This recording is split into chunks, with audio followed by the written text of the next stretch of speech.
Hi everyone, I'm Dr. Libby Sander, and today on the Rethink Hour, I'm excited to be talking with Alice Drew, the General Manager of Place Futures at Lendlease. Alice is an incredible thinker, an amazing expert in this space. She's got pretty rare experience as well as training in architecture, psychology, business, entrepreneurial innovation, and environmental law. And she applies this to create high-performing teams and spaces where people can be at their best. We talk a lot about what the workplace is going to look like in the future, what our cities are going to look like, how things are going to change, and what still needs to change to get us to a place where we need to be, where work is designed around the human. Really looking forward to this conversation, and I know you're going to enjoy it. Hi, Alice. Thank you so much for being here today. Hey, Libby, thanks so much for having me. I'm super excited about this. I'm so excited. I love our chats. Yeah. Every time we chat, we kind of chat for hours. And I think what's so interesting is we've been doing this for years now because we're both right in the center of this space from different perspectives about work and offices and the way of the future for work. And then since COVID, the whole world got interested, and every media outlet and every conversation, I don't know if it's like this for you, that you have people are like, so what's going to happen? What's the future of work? Are we going back to the office? Yeah, so it's super interesting. But I guess to start off, I would love to hear, because I've never asked you this, how did you kind of get started with this? Where did your passion for places and places that people love, where did that come from? Well, it's kind of, I'll try and make it a short story, but it's kind of been very meandering and intuitive for me to get here, I suppose. So I grew up on a construction site because my dad was building a house from when I was 4 years old, and he still continues to build that house, which is really nice. It's kind of his hobby.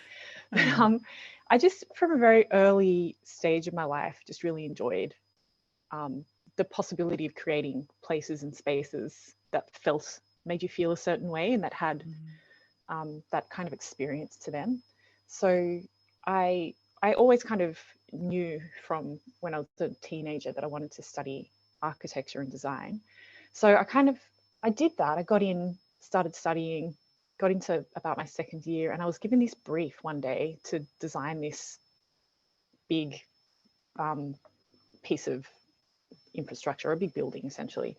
And I was like, why? But why? Like, why are we doing this? And who is it for? And where's the people aspect of it? Like, you've asked me to build this form, but there's so much more to it than that.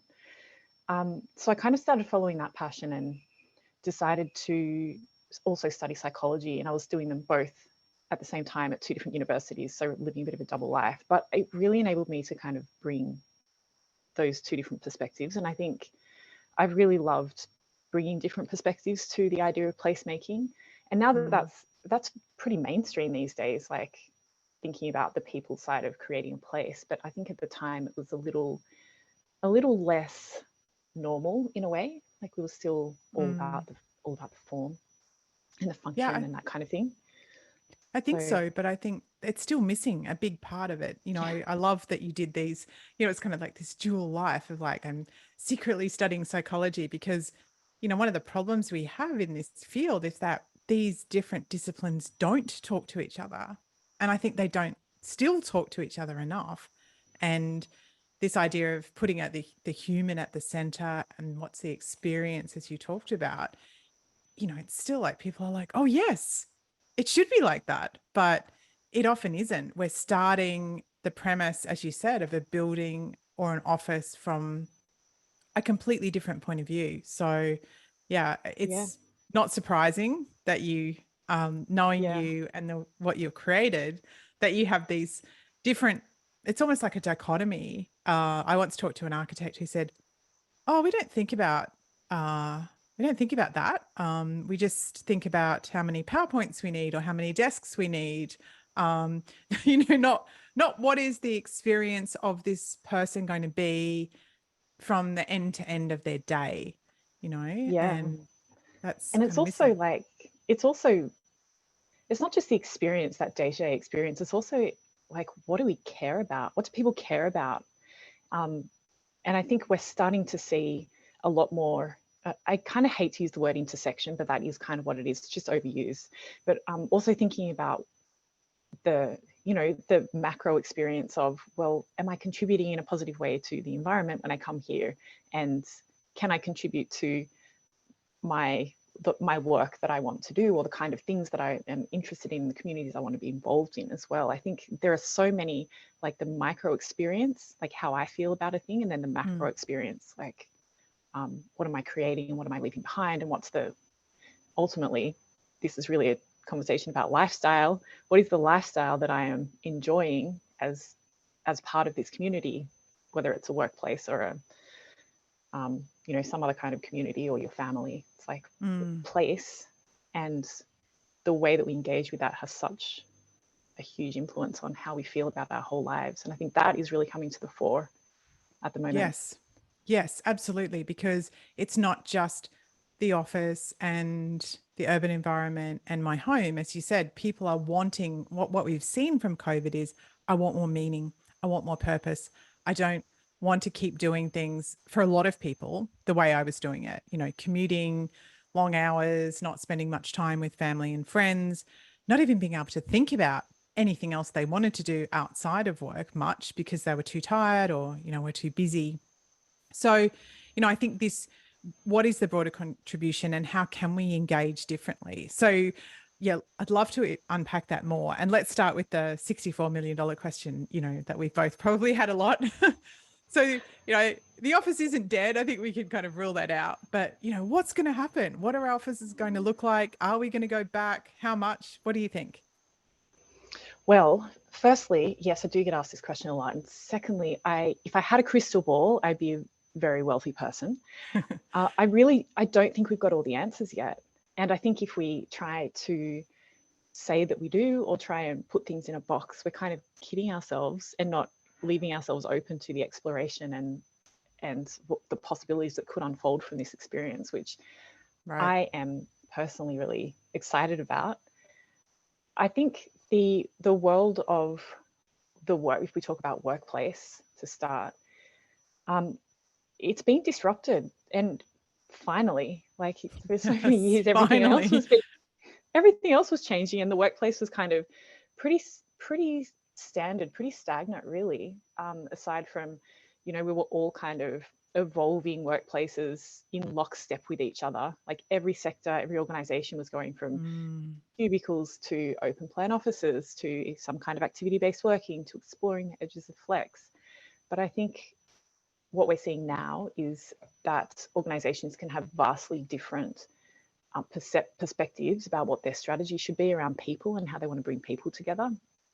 And I hope that that's going to enable us to reveal different types of workplaces and different workplace strategies that are more suited to the culture that organization wants to create, which is extremely exciting. So it's being kind of changed from the place side of things and the people side of things. And we're seeing this immense rise of like flexible and co-working kinds of providers that are really focused on the hospitality and experience side of things. They have aggressive growth plans in the market. So I am fascinated to see how that starts to unfold. And we're obviously working with a lot of them. But it's also going to be interesting to see how organizations kind of dovetail that into their existing strategies. And I feel like organizations and our leaders of those organizations are still grappling with, well, what is it that we're going to create? How do we revive cultures? What is the culture these days? And that's the side of things that is still waiting to be molded and crafted. Yeah. You can't force it. No, and I think that's what we thought we could do in a lot of cases is, I've built this building, I've made it look like this, you know, we have this way of doing things, and that's my culture.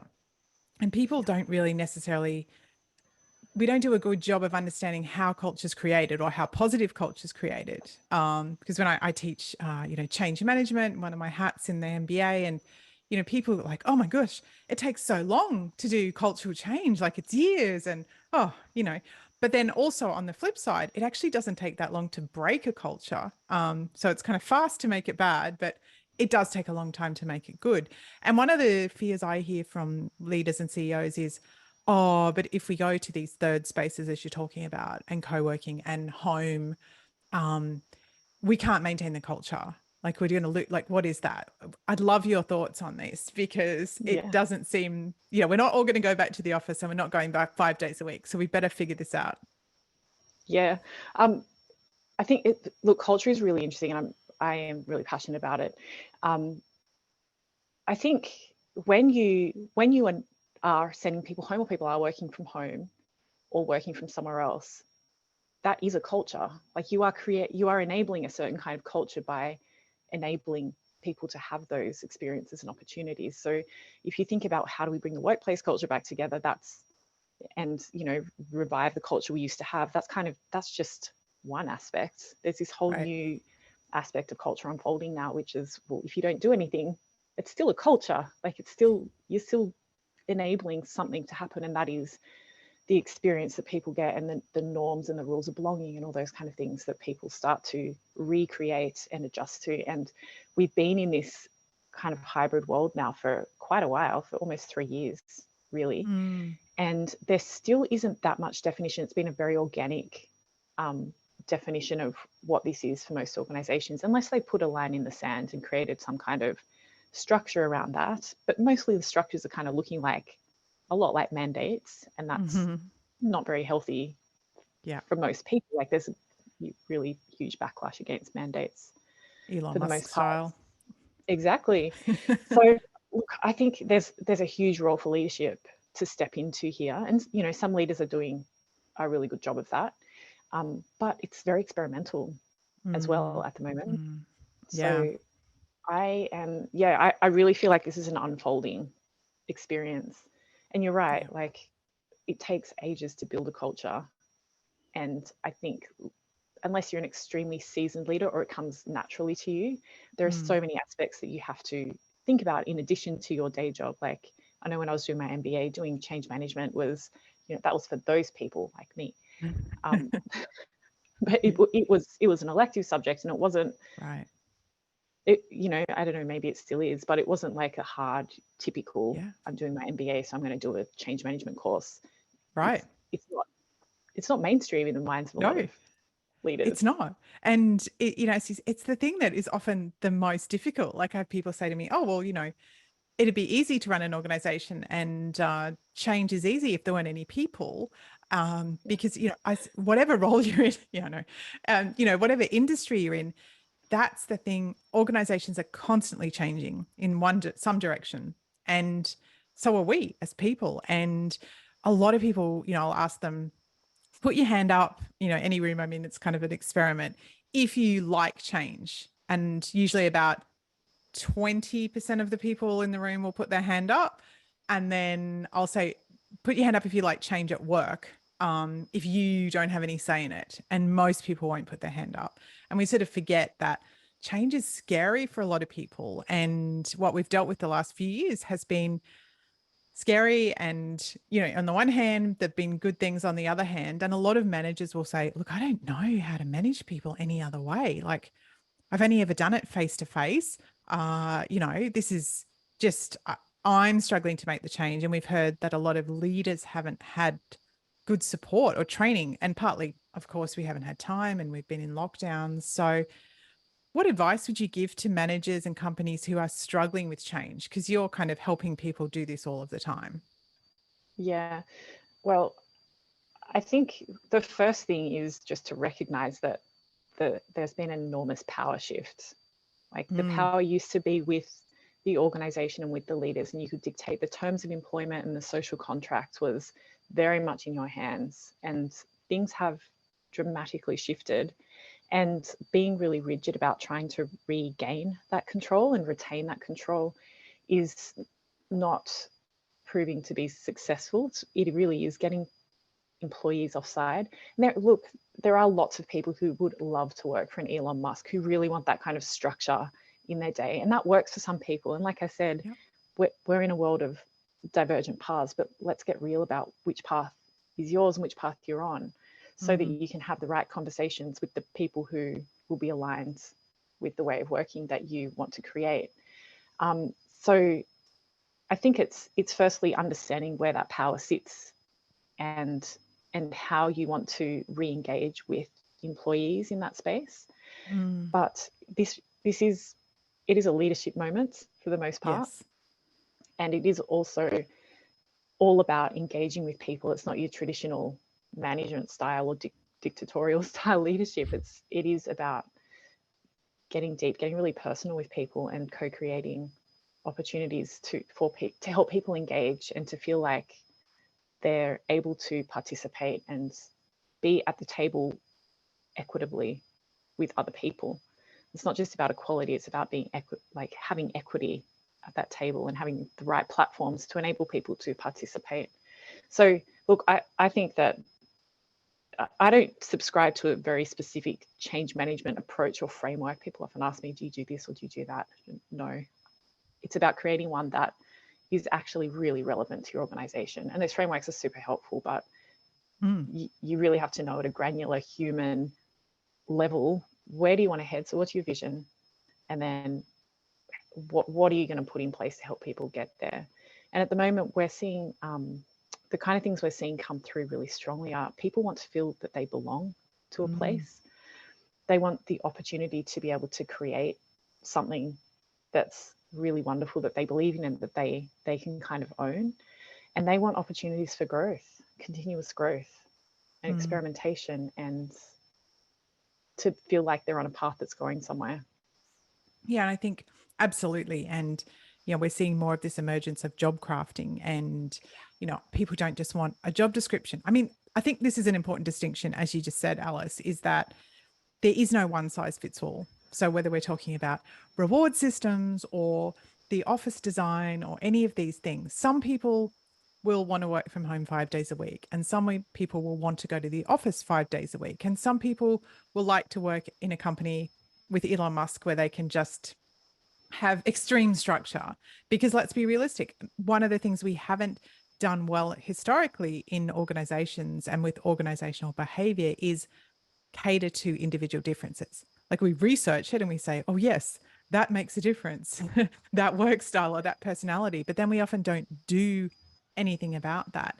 And I think that's another thing organizations are struggling with is, well, if I don't just say everyone has to do this or everyone has to do that, how do I cater to this flexibility? What if some of my team never want to come to the office? And what if some want to be there all the time? So how do we deal with that? Because it is a little bit tricky. It's easier if we just have everyone doing the same thing.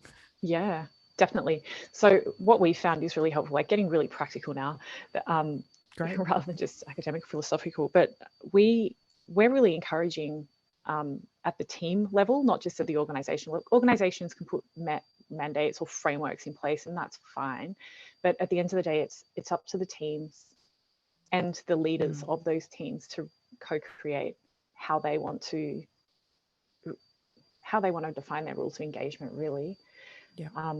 We're finding that there are a few reasons people want to go back in. You're probably very familiar with them, like face-to-face meetings, to do soft collaboration with their team, or to go to particular events, or to have specific learning opportunities. So those are the 4 reasons people go to an office. But we've also found there needs to be a multi-layered approach to that. So they're not going to go in for one of those things. You need to have kind of at least 2, usually about 3 things on a day that's going to entice people to make the behavioral choice to actually put shoes on and go into the office. And I think at the kind of team leader level, it's really about understanding how to create that kind of multi-layered structure of events, not big E events, but little E events that are going to get people in. And it's really about personal relationships at the end of the day.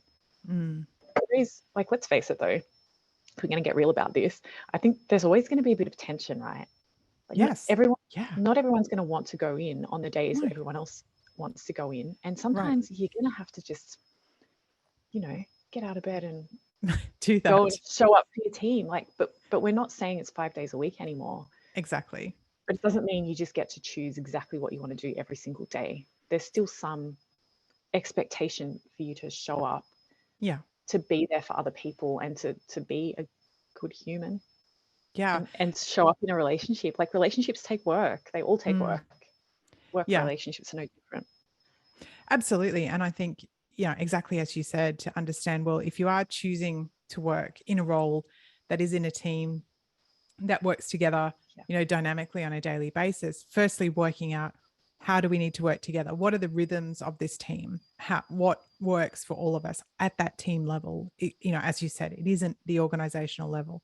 But then secondly, if you prefer a different style of work, one of the great things about the pandemic is now that it's made that much more accessible. So if you say, I do want to work in my pajamas overlooking the beach in Costa Rica every day, but still have a corporate job, there are roles and companies who will cater for that. And I think this is the great thing. Now we have so much choice. And so rather than people saying, well, I don't want to do that, it's more about finding a role that does suit you. And I think that's something we probably don't, think enough about. And I was interested to look at the recent changes that LinkedIn have made to, I think it's building 2 in their San Francisco campus.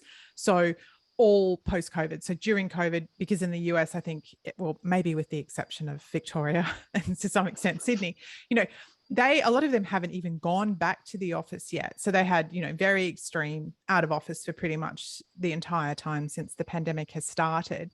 And, they said, well, look, we did have all of these workstations and actually we don't, and they were all fairly similar. So yes, they had the meeting rooms. Yes, they had, but they didn't have a lot of variety. So they've completely refitted that. And now I think they have 75 different types of arrangements, basically not desks, but places where that you can work. And they've been quite intentional and deliberate to say, we want to think about this entire day experience for you and your team. What kind of spaces do you want to meet in? Why would you come to the office, as you said? And then we don't expect you necessarily to come for the whole day. So if you want to come in and you have this type of task during the day, you have these kind of meetings or social events, then you can do that. And then you can choose another space, either in the office or at home or anywhere in the city that suits you. So is that a trend that you're seeing with companies as well? Yeah, definitely. Well, so there are kind of 3 aspects of that we're seeing. The first one is, as you say, like the creating spaces that are for collaboration. So people are not going to come in for the desks and chairs anymore. You can do that at home. And if you've got some quiet work to do, you're kind of better off doing that at home. So we're really seeing that trend towards creating more meeting spaces, collaborative spaces, or spaces to do soft kind of quiet work together, where you just, we know high performing teams work better when they're working individually together, because they can engage with each other throughout the day, they can anticipate each other a lot better, all sorts of biochemical reasons why that works. So there is that, creating workplaces for social and engagement activities rather than individual. But the other 2 things are the homification of the office. Like, it's people want something that's just like home, or the comfort of home in lots of ways. They still want it to feel like they're going somewhere special to an office. Like, we're not talking about setting up in terraces or anything. It is, although that would actually be quite nice for some organizations. Nice. It's like, it's having those creature comforts and more soft furnishings and all those kind of things, like just feeling a bit more like home. But there's also the hotelification, if you will, like that hospitality side of things. Yes. The whole experience of being at work is much more hospitality driven than it used to be. And there's definitely an expectation of hotel grade services in these big new developments. So, and I think, and feeling catered for. Yes. And it's fascinating. And I think we can probably hear some of the old mindset or paradigm we had around work in the past, screaming at the edges around this conversation of like, people should just be happy to have a job. And, you've got grey carpet and you've got, one dead plant and, just suck it up. But, the world has kind of changed a lot. Remember when you used to go to airports many years ago and there was just that one ugly cafe. And I think that's kind of a great transition as well. And, with the metal rails at the front where you'd slide your tray along to get your horrible, piece of whatever, right? And then you look Yeah. at our airport now. I mean, most of us would say we don't want to spend much time in an airport, but it's a totally different experience. And I was talking to an architect from Henning Larsen in Denmark last week, and he said, in response to this exact question, it has to be better than home. Like if people are going to come back to work, we know they can do concentrated work better at home. They don't get distracted. They don't have the background noise. They don't get interrupted all of the time. So this domestication has been happening for a while. And I think part of it is also comfort and coziness. And people need to be psychologically and physically comfortable in the office. Like sometimes we forget and we just think, well, it's either or, like psychological safety is important. And then on the other hand, physical comfort, but it's actually both.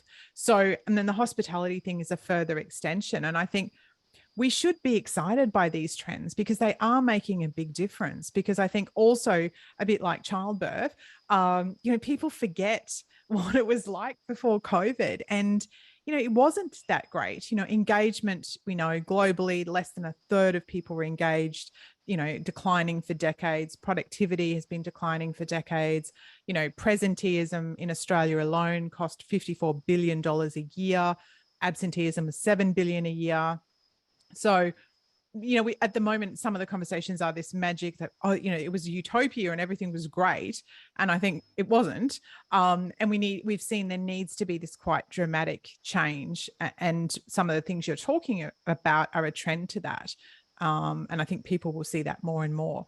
But then if we go beyond the office walls, this next big question of like, but what's going to happen to the city? It's all going to die if no one's coming to the office. What are your thoughts on the urban landscape? Well, I think looking back in history, cities have always been vessels for our culture. Yes. Like there've been huge moments of destruction of cities, like the bombing of London. Like all sorts of things have happened before in history. Office building. We were, creative, and there was culture and there was connection.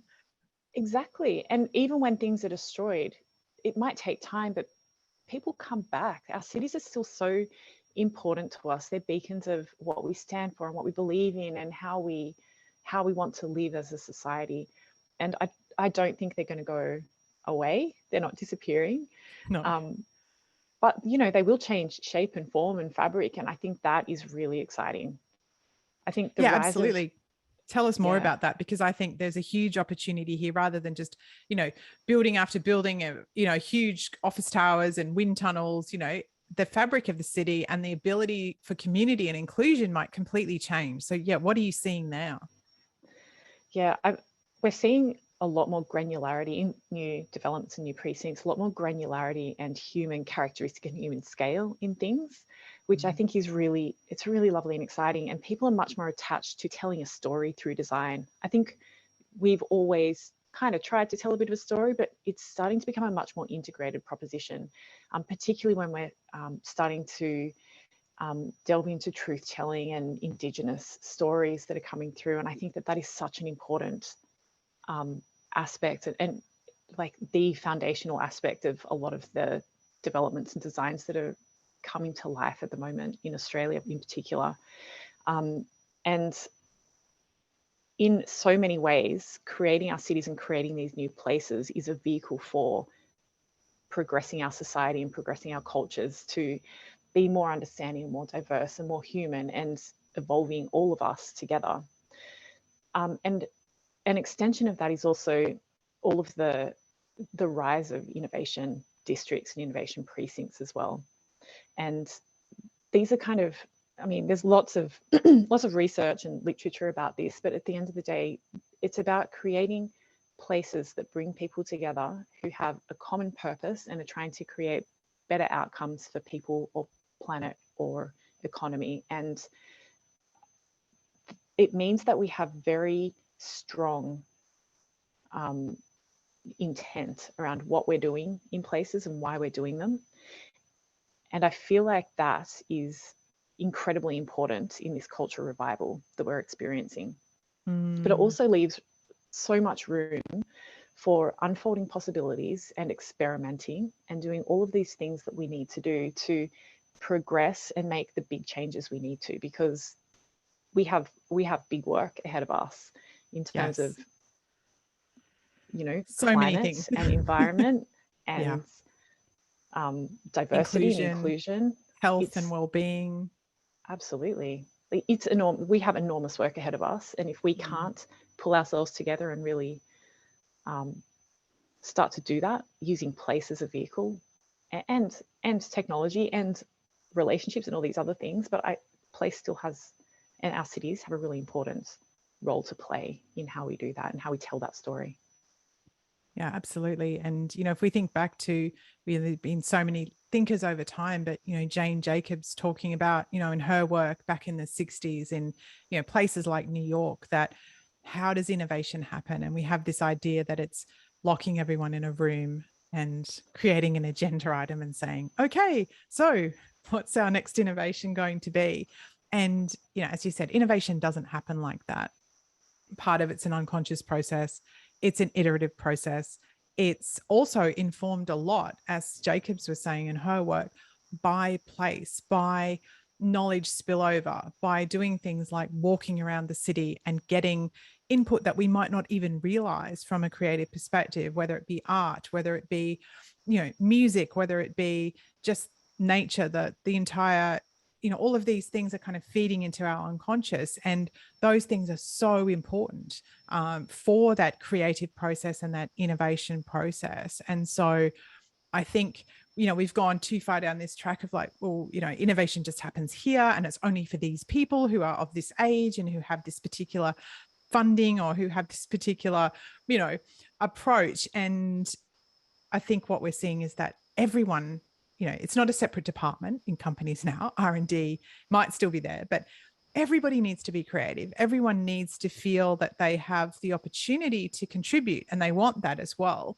So what kind of informs your creative process? Because I think that, you know, it's such an interesting thing, you know, doing the type of work that you do. How do you get inspiration? How do you get kind of fired up? Many ways. If I could give you $1 for every time someone said to me, oh, I wouldn't have done that if I hadn't come to the office today. I wouldn't have heard about that. I wouldn't have seen that person.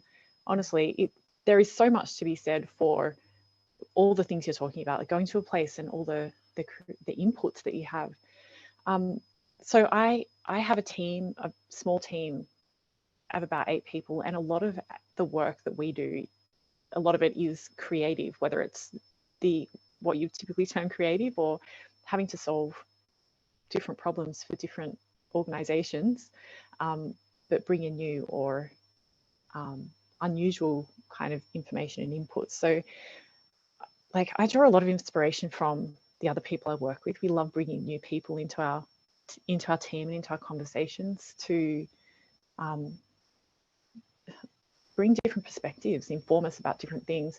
And a lot of the time I love looking completely at something completely outside of the problem I'm trying to solve and seeing how I can draw analogies from something completely unrelated. And I think, you know, you just mentioned walking around a city and getting these subconscious inputs from music or nature or whatever. I think that is incredibly important.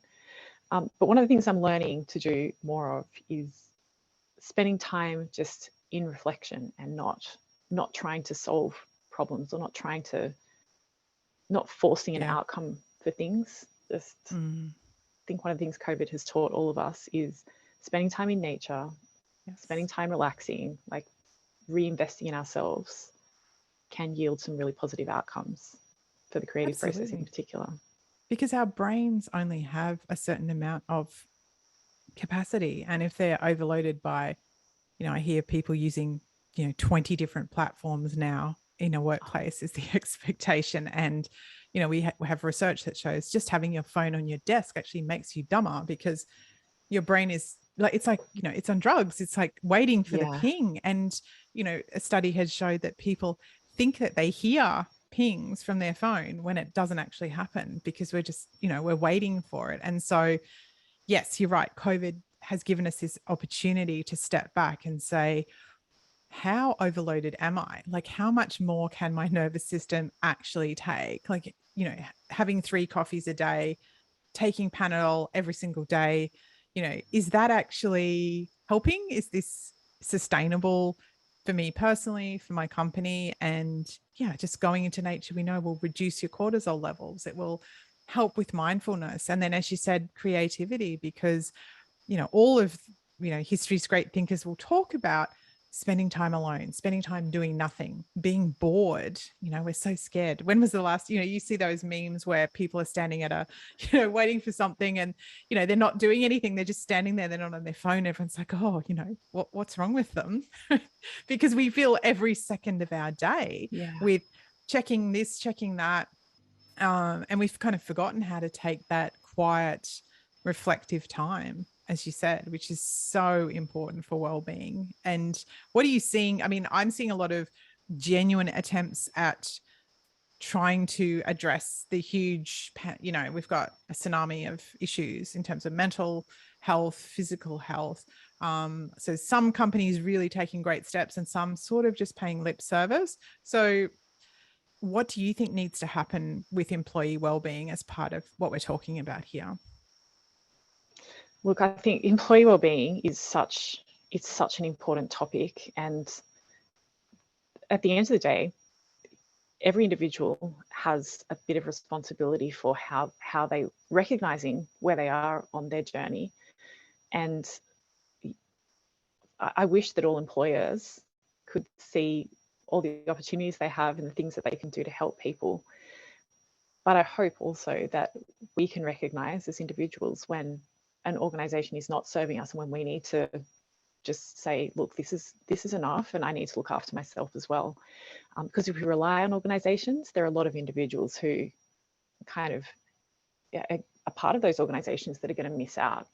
So, and that's not me saying, oh, it's a hard line, it's only up to people. Like, we're networks of individuals, and we can all see when somebody else needs some help or support. So it's kind of up to the whole system. But it does worry me that we rely too much on organizations to make it okay, to make it right, because they're not doing it, is the bottom line. But place, I think, and how we design workplaces and how we treat people as organizations has a huge role to play in making people feel psychologically safe, feel comfortable. Places that help you feel well, you'll want to continue returning to those places. Yes. Whereas if you're working in a sick building with poor air quality and no natural light, it's a very, very different story for you. Unfortunately, I still see a lot of organizations living in those doing that circumstances. And I think it's, bringing those conversations to the table about the bottom line to go, hey, if your employees are at 50% of their capacity because they're, unwell because of the building, or, it could, good air quality makes us literally 20% smarter. There are all of these benefits. So I think it's bringing those conversations in to say, well, you might not want to spend any money to design a space that is actually facilitating these outcomes that you're looking for. And here's the actual hard cost of that. So I think I've heard it. Salesforce has bought a retreat center in the US. So their idea is, let's get together less frequently, but let's do it in a place that is really going to support the type of outcomes that we want. Companies having walking meetings rather than people sitting in a boardroom. Just a walking makes us 81% more creative. So, I think but what we need to really do around this, isn't it, is have this complete shift of paradigm, because a lot of times in companies, we just keep doing things the same way we've always done them, even if they don't work very well. And why do we do that? Like, why is it so hard to change those mindsets? Oh, so many reasons. But I mean, just to finish on the well-being thing, I think we used to think of well-being as just healthy bodies, healthy minds, healthy buildings.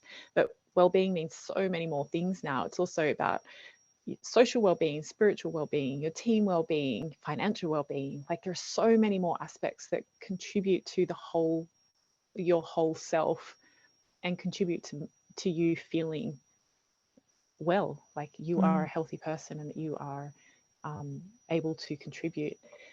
But in terms of the mindset piece, like humans don't, back to your point at the beginning, we don't love change that much. Like, it's hard to change because it's even if the current is not great, trying something new, it's a risk, isn't it? Yeah. And unless you've got someone leading the path right before you, right ahead of you, you're not going to follow that easily. But also, I mean, we're kind of in this structural framework of things being a certain way. Unless we change the framework by either changing the places that we create or changing leadership structures or moving to another job, for example, those are the times when you have opportunity. There's kind of a little crack in the system that you can make an actual big change happen. Yeah.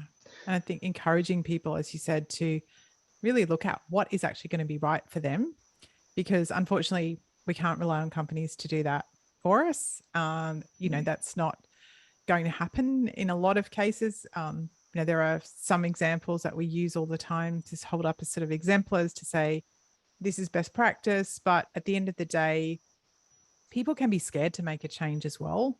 Even in a market we've got at the moment with such low unemployment, where there is such high mobility between jobs. And what advice would you give to people to say, I know the future of work is going to be quite different. I have perhaps these strengths or passions that I'm not using, or I just don't like my company or, my job, but I don't know where to start. What would you advise people to do? Oh, so many ways that you can do this, but it really is about sometimes it's about taking a leap of faith, just having a look at what's out there, having conversations with other people and just starting to explore the possibilities. So, I mean, that's one side of things, just knowing or exploring what's out there. But the other side is just understanding what is it that's holding you back. Yeah. And I think we forget that sometimes we hold ourselves back. We've got our own self-sabotaging narratives that prevent us from doing something or seeing something or believing in something, or sometimes we're in the way of our own success. Totally. And that's hard. That's hard work to do. That's very deep and personal and hard, but very rewarding. Yeah, it is. And I think one simple exercise that I sometimes suggest to people is to start off by kind of recording for a week or 2 weeks, what does your actual day look like from when you get up in the morning until when you go to bed at night? And then what would that ideal day look like? Not when you're on vacation in, Greece, as everyone on Instagram seems to be at the moment, the whole world. I want to go there. Right. Unfortunately for us in Australia, we can't just, duck over for the weekend, like people in England or Europe can do more easily. So, what does the ideal week look like?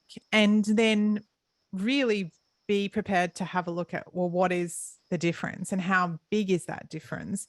And what is stopping me from making some of these changes? Because often people will say, well, it's not actually my organization or my manager or my partner or my kids. It's actually me. And so if I say, okay, well, life is completely chaotic, I would like to get into work a bit later. I'd like to, have life's flow more easily. I'd like to have more time to pursue a hobby.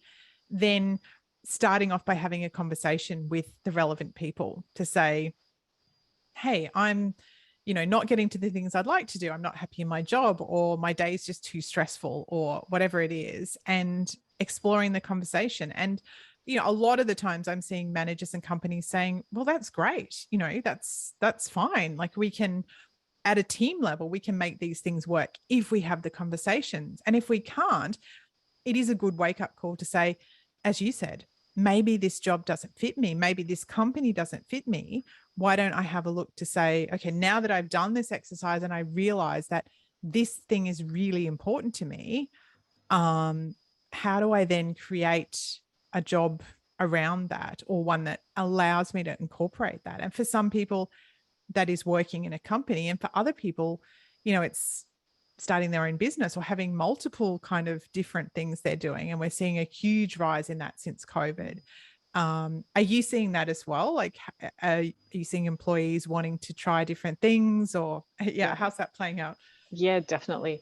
Look, I've got people, for example, in my team, people who want to tutor at universities or have side hustles or, want to work 4-day weeks. And I'm like, I think we really need to support that kind of stuff. Like, that's how people grow. And that it's also how you keep people Yes. engaged, and you keep them like learning things from adjacent disciplines, which we've kind of been talking about this whole conversation, but bringing adjacent inputs that help them with everything they're doing right in front of them. I get asked about 4-day weeks all the time. Like, when's Australia going to do a 4-day week? Well, what do you think? You can do it now. Like, let's do it. Like, we don't have to wait for an official letter to say you are now allowed, like at a company level, even at a team level, right? You can just ask your manager, look, I'd like to do this.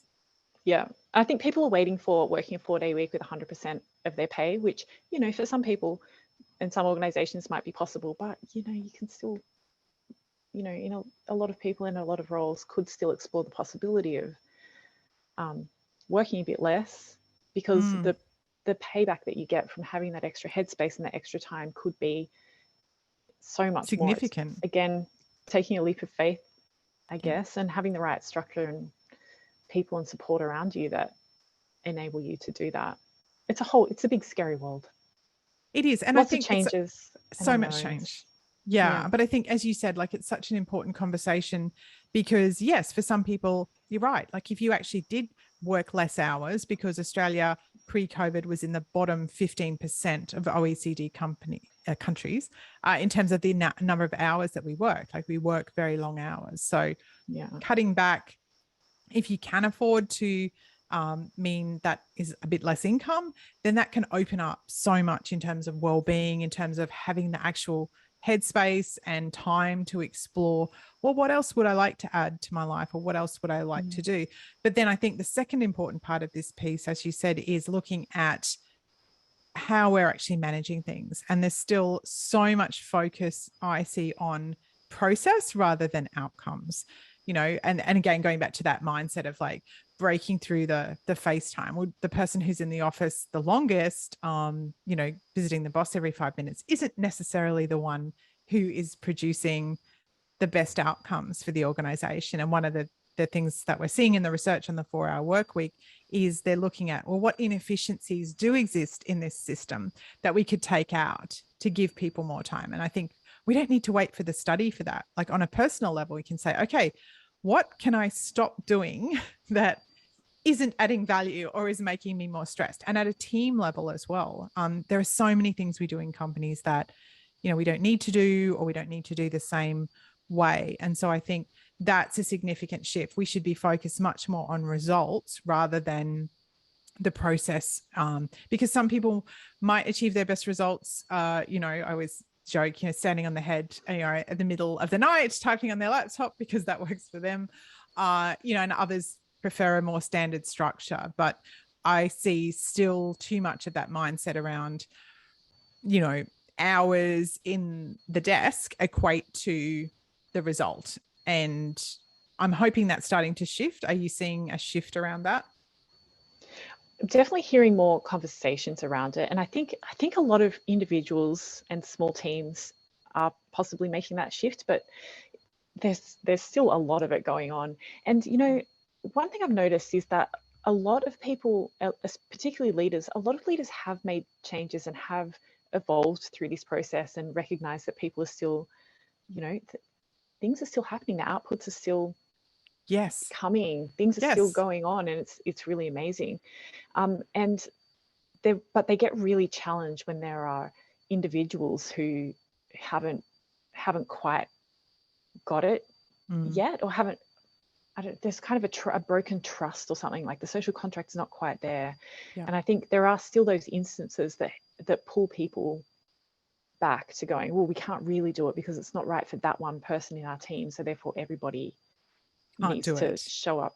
And I think like there's definitely a real need for individual relationships and granularity of concern and care. Like, you can no longer be a team leader of 40 people or a manager of 40 people. Like, you really need to break it down into these little ecosystems of relationships so that people are supported and can work appropriately. Yeah, absolutely. That, I think it's that conversation back to life-centered approach to work, you know, even beyond human-centered. Like, we need to have a life-centered approach, which we haven't always done. And this happened pre-COVID, not just with work from home, but this idea that, if one person gets it wrong or one person, can't do it, then nobody else can do it. And, people hate that. It's like being back at Yeah. school, isn't it? Well, no one gets to have lunch because, somebody didn't do their homework. So I think there is no one size fits all. We really have to say, okay, if there are individuals who aren't adapting or there are performance issues, then we deal with those on an individual level. We don't have this blanket, well, nobody can do that, because that doesn't work, and it just makes people disengaged and, demotivated. That's right. I think we've kind of scooted around it a little bit, but the whole idea of like how people make choices about their lives and their careers now, there's such a focus on making choices based on lifestyle preferences.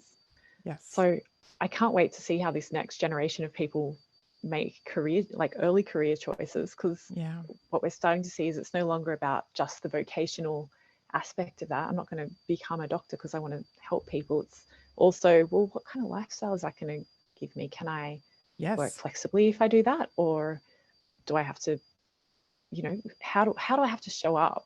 And that whole lifestyle choice, it's not just about how much you earn, it's also the way you live your life day to day is becoming much more as part of the decision process about how we make these career choices.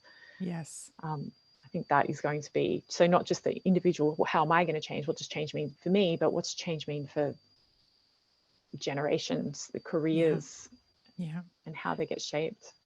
And this awareness coming up, I think Jeffrey Pfeffer from Stanford, wrote this great book called Dying for a Paycheck, which is quite horrifying, when you read it. It shows that work is one of the leading causes of death in the United States. And yet it very rarely gets into the conversation. And, then we've got a country like Japan where they're, I think, the only country still that has a legal definition for death by overwork, karoshi, where people just drop dead at their workplace because they have this culture of, the ultimate culture, I think, of these very long hours, never leaving before the boss. And, Japanese will say to me quite openly, we're not being productive. We're not necessarily doing, anything useful. We just have to be here. And they don't necessarily like it either. So I'm hoping that is, as you said, for generations coming through, and also for all of us, that there is this opportunity for this seismic shift that, okay, I might earn that amount of money, but what's the cost to my well-being? What's the cost to my ability to have relationships or pursue other interests actually outside of work? And, how can I potentially change that? And I think that is such an important conversation. So, one of the things I'd like to sort of move to as we finish up is, you are obviously, someone who people might say, this is fantastic. Alice, you have been able to, do it all. You're a senior manager in a multinational, highly successful, which is fantastic. Achieving promotion and overcoming some of the barriers that women certainly have faced. You have, quite young children, and you have other interests outside of work. So I know you're going to say, it isn't that easy as, can we have it all? Can we have it at the same time? I think we've moved past that conversation, but how's that shifted for you, and how do you see things evolving for you in your career now going forward? Yeah, God, great question. I think we need to, I mean, you've already said it. I think we're moving past it, but we still need to do a bit of work to bust the myth of the superwoman. Like, it's not a thing. No. I don't want it to be a thing. We all thought we could have everything, and you can, but if you have everything, you don't get yourself as well. I think that's just, I think it's going to take time to really bust that properly. But I hope that we can, because it's really unhealthy, and you can do everything. You just can't do it all at the same time. But over your lifespan, there are lots of opportunities and lots of things you can do. And for me, I'm really trying to just focus on the things that I'm doing now, and just be okay to say no to other things and let go of some things that are not really serving me. And, sometimes that's having an extra glass of wine or another coffee with someone and going home instead. And sometimes it's just not doing that extra course that I would have done if I didn't have small children at home. Yeah. But yeah, I also think it's about still being open to possibilities, making sure that you surround yourself with great people who keep you energized and fulfilled, and that you're learning from. You don't have to hang on to everything from your past.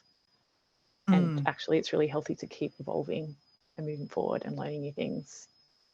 Yeah, I love that. It's fantastic. And finally, what are you most excited about with any of the projects you're working on right now that you can talk about? Is there a particular trend or something that, is really, you think is really exciting? I love everything I do. I think it's all pretty exciting. That's true. Yeah, look, yeah, I work on like very early stages of a lot of projects in like visioning and strategy space. So lots of work on like new business models for, you know, new types of office and amenity that we're creating, and new innovation precincts and all that kind of thing. I'm loving that.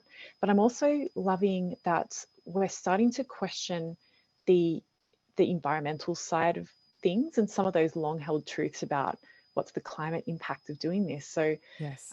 been having conversations lately about, well, you know, is it better to revive buildings and give them a big refurb so they use less energy, or is it better to knock them down and rebuild them so that they are cleaner from scratch? And just trying to get that equation right, and creating these amazing opportunities and places that are actually going to have an impact on people, but also a really positive impact on the planet as well. So, God, there's so much. I really enjoy all the work that I do. And I love the people I work with. So I think every single day I've got someone in my team coming to me and going, I love this client. This person is so amazing. Like, it's just, I'm excited about all the awesome people that we can work with and the opportunities that we can create together. Yeah. And I think that doesn't surprise me, knowing you and the team and the projects they're working on. And I think if we had your sort of, what does my current workday look like and what's my ideal one, I think probably they're fairly close, because you have done that intentional thinking about that, as you said, and all of the suggestions and fantastic practical tips that you've given our listeners today, in terms of how they can make a change both at an individual level and an organizational level. I know they're things that you live on a daily basis with your own team. And so, it does show you that these outcomes are possible, but it does require having those conversations, having that intent, changing our mindsets. And it's just such a great opportunity for everyone here to see and hear your comments today. So thank you so much, Alice. Awesome. Thank you so much, Libby. I really appreciate it. Awesome conversation. And I hope that everyone can just take this moment in time, this macro moment, to just be really bold about making decisions to create a life and do work that you're curious about and love to do. I think if we keep following our curiosities and doing things that we think are keeping us engaged and keeping us on a path of enjoyment, I think that's the life you want to have, whether you're working or in Greece. Such a great point. Thank you so much, Alice. Thanks, Libby.